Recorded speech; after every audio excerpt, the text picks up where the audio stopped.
근데 다시 한 번 또 생각을 해봐야 되는 부분은 삼성전자, SK하이닉스만 올라가면 지수만 올라가는 것처럼 보여서 마치 주식시장이 굉장히 좋은 것처럼 보일 순 있으나 지수가 1% 상승하는 장에서도 오히려 하락 종목이 코스피 종목이 더 많을 때가 있거든요. 그래서 수급 쏠림 현상으로 다른 섹터들은 오히려 상대적으로 소외를 받을 가능성도 일단은 염두는 해둬야 된다. 그래서 포트폴리오의 일부는 채워져 있어야 되는 건 맞다라고 말씀드리겠습니다.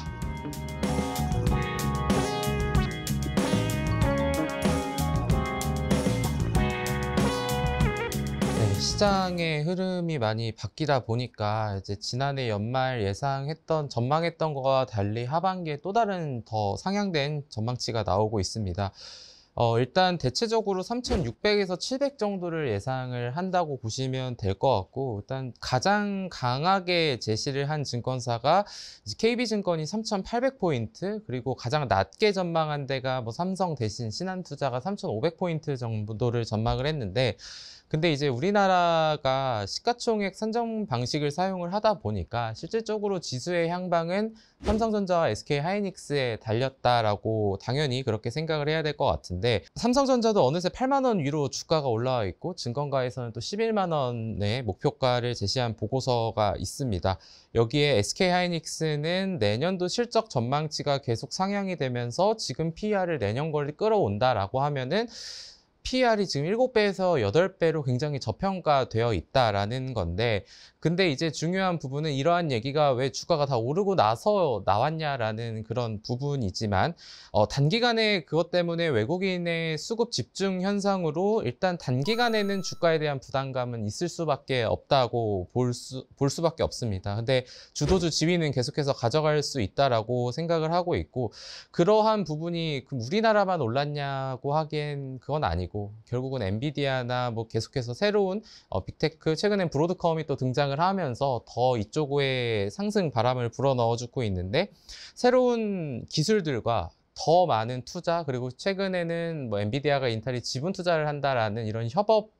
방식도 계속해서 나오고 있기 때문에 이 분위기는 계속 갈 테지만, 그러나 단기간의 수급 그리고 고점 부담으로 인해서 일단은 주가가 조정이 나올 수 있다.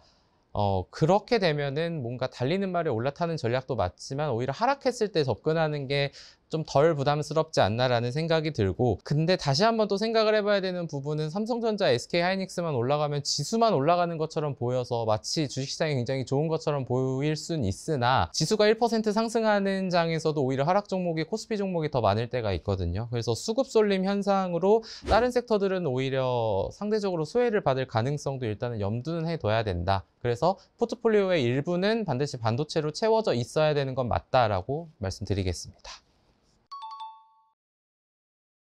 코스닥 같은 경우는 사실 최근에는 바이오 관련주들의 이제 급등으로 올라왔습니다. 뭐 알테오젠, 뭐 삼천당 제약, ABL 바이오 뭐 이런 종목들로 인해서 지수가 많이 올라왔는데, 코스닥도 마찬가지로 코스피와 시가총액 산정 방식을 같기 때문에 그런 현상이 있는데, 한 가지 또 염두를 해둬야 되는 거는 이제 우리나라 코스닥 1위와 2위의 시가총액이 굉장히 벌어진 상황에서 알테오젠이 코스피 이전 상장에 대한 얘기를 또 하고 있거든요. 그렇게 되면은 또 다시 코스닥은 또 어떻게 될 것이며, 결국은 그래도 시가총액 상위에 있는 종목들이 지금 뭐 파마리서치라던가 아니면 2차전지 관련주들, 그리고 뭐 레인보우 로보틱스 정도가 있을 텐데, 알테오젠의 주가의 향방이 일단은 가장 크게 중요해 보이고, 왜냐하면은 최근에 이제 연준에서도 금리를 25bp 내렸는데 또 하반기에 더 내릴 가능성도 있다, 이런 관점이 나오는 상황에서 결국은 바이오 쪽으로 또 자금이 쏠리는 현상이 나오고 있거든요. 그래서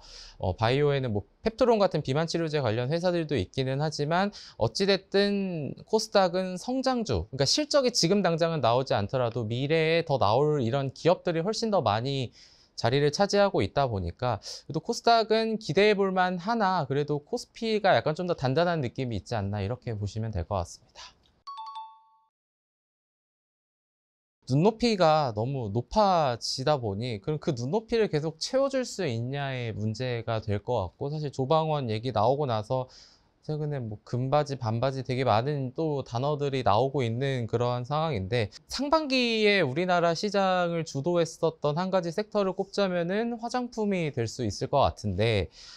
화장품이 이제 그 당시에는 PER 10배도 충분하다. 근데 이제 해외 쪽으로 너무 잘 되니까 이거는 PER 20배, 과거 LG생활건강은 30배도 줬었으니까 충분히 그런 부분이 가능하지 않겠냐라는 얘기가 나오면서 실적에 대한 추정치를 계속해서 상향을 시켰는데, 근데 그 상향이 너무 되다 보니까 실적이 진짜 고성장을 했음에도 눈높이에 못 맞춰진 그런 상황으로 주가가 2분기 실적 발표일 부근에 많이 하락을 했었거든요.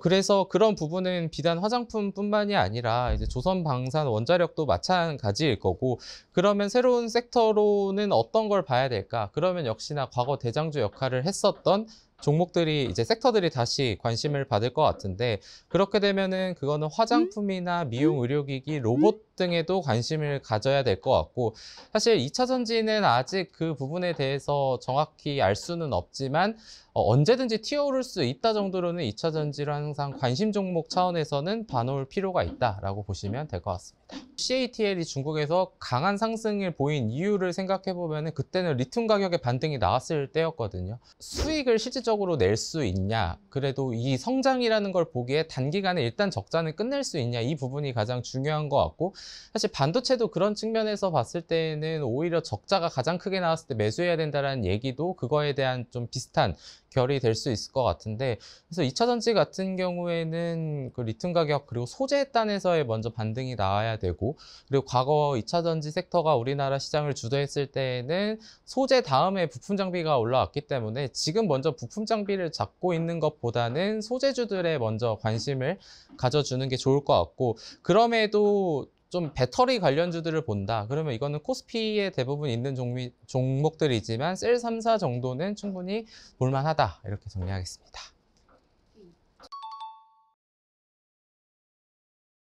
결국은 반도체를 뒷받침해 줄 수 있는 이제 그 아랫단에 있는 종목들에 대한 얘기가 될 것 같은데, 사실 뭐 많은 기업들은 언급은 되고 있습니다. 그리고 우리나라 소부장 기업들은 대부분 어차피 삼성전자랑 SK하이닉스를 고객사로 두고 있기 때문에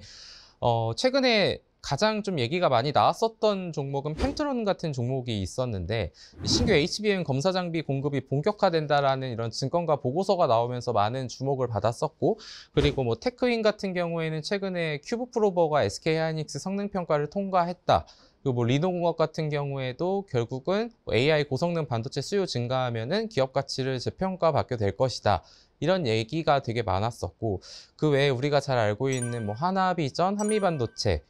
그리고 최근에 또 삼성전자가 주가가 8만 원 이상으로도 올라가다 보니까 또 애널리스트들이 얘기를 하는 거는 밸류체인 안에 있는 종목들을 보자. 그러니까 삼성전자의 매출 비중이 높은 우리나라의 반도체 기업들은 뭐가 있냐, 이제 이런 부분들인데, 대표적인 거는 뭐 이건 시가총액이 1조 원 넘는 회사들이 많지만 원익 IPS나 뭐 유진테크, 뭐 테스, 하나마이크론 같은 종목들이 있어서